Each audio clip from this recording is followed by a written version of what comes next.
नवनवीन व्हिडिओ पाहण्यासाठी व आमच्या सोबत राहण्यासाठी चॅनलला सबस्क्राइब करायला विसरू नका।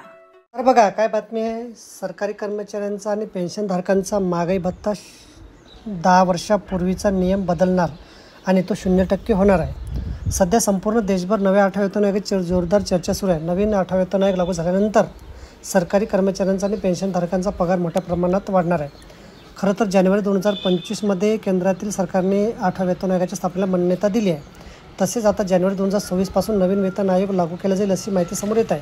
पण नव्या वेतन आयोगात महागाई भत्ता संदर्भातला एक नियम चेंज केला जाणार आहे अशी शक्यता आहे। यावेळी सरकार महागाई भत्तेची गणना करण्याचे सूत्र पूर्णपणे बदलणार आहे। मीडिया रिपोर्टनुसार यावेळी सरकार 10 वर्षाचा DA बाबतचा नियम बदलणार आहे, त्यामुळे DA 0 केला जाण्याची शक्यता आहे। पण जरी सरकारने DA 0 केला तरी देखील याचा सरकारी कर्मचाऱ्यांना फायदाच होणार आहे। सरकार महागाई भत्त्यासाठीचा बेस इयर बदलणार। सरकारी कर्मचाऱ्यांना बहाल केला जाणारा महागाई भत्ता औद्योगिक कामगारांसाठी ग्राहक किंमत निर्देशांकाच्या आधारे मोजला जातो। या निर्देशकांचे एक बेस वर्षसुद्धा असते, त्यांच्या आधारावर महागाईची तुलना केली जाते। सध्याच्या 7व्या वेतन आयोगाअंतर्गत DA मोजण्यासाठी आधारभूत वर्ष 2016 निश्चित करण्यात आला आहे। मात्र आता जेव्हा नवीन वेतन आयोगाची अंमलबजावणी सुरू होईल म्हणजे 1 जानेवारी 2026 पासून हे बेस इयर बदललं जाणार आहे। सरकार नव्या वेतन आयोगात DA मोजण्यासाठी 2026चा आधार वर्ष गृहीत धरणार आहे। आधार वर्ष बदललं की महागाई भत्ता सुद्धा रिसेट केला जाणार आहे। जेव्हा आधार वर्ष नवीन असते तेव्हा महागाई भत्त्याची गणना देखील नव्याने सुरू केली जाते।